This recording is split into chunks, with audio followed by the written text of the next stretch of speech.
What's up YouTube? I hope all are doing fine, and let's start this video. Okay. Um, in this video, I'm teaching you about how to use a ping command. So ping is nothing but it is used to test the network connectivity and troubleshoot network related issues. That is why we use a ping command. Let's say that you need to see the connection between you and google.com. You use google.com, so it will check the connection between this system and the Google server. So it is getting the data from the Google server that it is connected. So if the output is like this, then we can confirm that this system is connected to the Google. Let's stop this. Okay. Let's say that you need to send a specific package. Okay, that lines which was specifying in the ping command, it's nothing but a package. My system will send a package to that Google server, then Google server will send acknowledgement package back to my system. Okay, let's say that I don't need to send the package infinite time. I need to specify it like 5 times, then google.com. Not only google.com, you can use any other website. You just to see the connection between these two websites. If I do enter, it will send only the 5 packets. See, ping 64 1 packet, 2 packet, 3 packet, 4 packet, and 5 packet. It will only send the 5 packets. It will also display I sent the 5 packet and I received the 5 packet. That means the network is totally good. So 0 packet lost. That means there was no interrupt in between, there was no slow network in between, so that I lost my packets. No, nothing like that. I got the 5 packets, I sent the 5 packets. Okay. Next, go for the next one. That will be okay. Let's say that instead of sending packets, I need to specify it in a size like 100 bytes. Send 100 bytes package.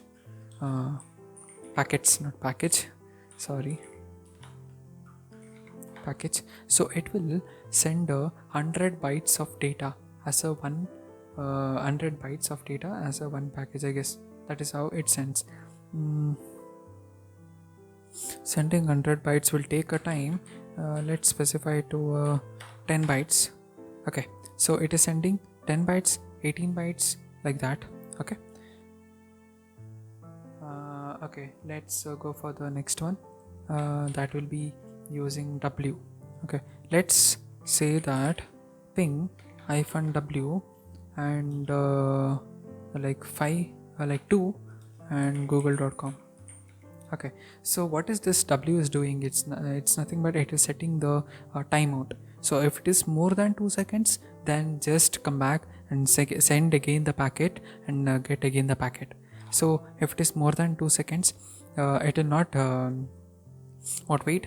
It will come back and second again packet, then it will get acknowledgement packet back. That is how the timeout works. Okay, the next argument that I'm using is that -t, that is nothing but a continuous package. So to run a continuous ping and stop it manually, you need to use -t. So -t is invalid, I guess. So maybe it does not support in all the operating system. It will support on only one. Okay, so now I need to use -i. So if you need to use -i, you need to get some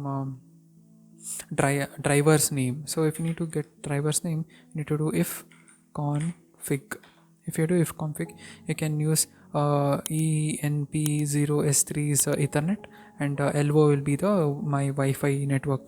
Okay, so that what I do, I'll do ping -i, then LO, then google.com. If I do like that, it will check the connection between my Wi-Fi and the Google. Okay, it is connected, I guess. Source address might be selected on the device or other than. Okay, let's cancel this, and if config, select this one, enp0s3. Okay, not this one, sorry. Copy and do come here, then paste it. Okay, if I do enter, then it will check connection between my Ethernet and google.com. Yeah, since it is showing the packets being sent and packets being received, then it is properly connected. Okay, let me stop this. Okay, the next thing, using v is nothing but, as it is simple, it's like what verbose. It's like it will explain it in a better format, like provide more details about the each packet. Okay, that is what the use of -v, that is verbose. Okay, and now let's use other argument, that is -t. -t is nothing but to display the time to leave. So you can set a time to leave like 64 and google.com. Time to leave is nothing but it is actually called TTL in the short form. So time to leave, so you can see here time to leave, so it has this many what seconds or something like that.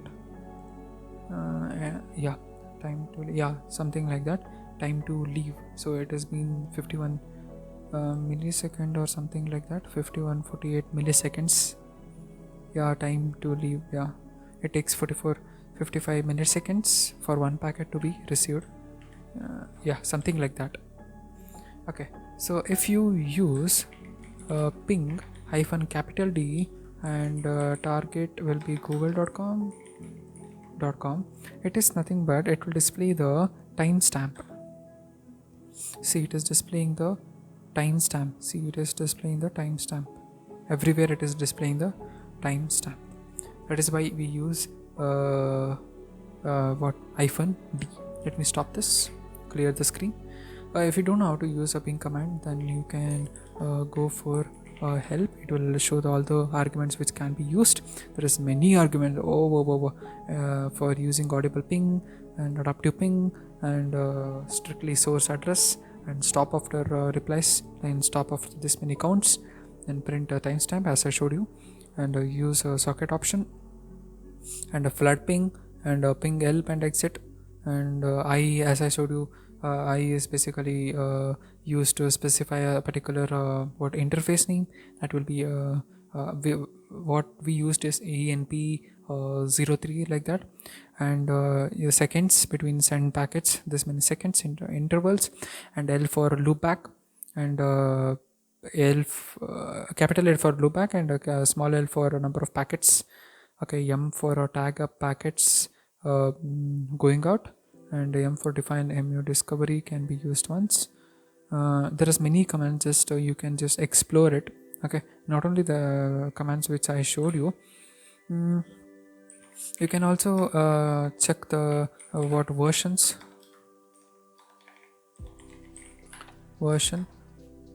There is no version, I guess. You can go for man page to check the version, I guess. Yeah, it will, man page is better than help, I guess. Man page will give the more details about the all the what arguments which can be used. It will give the more details. You can just explore it, see the histories and all. Okay, so that is all up, guys, and thank you for watching. Bye.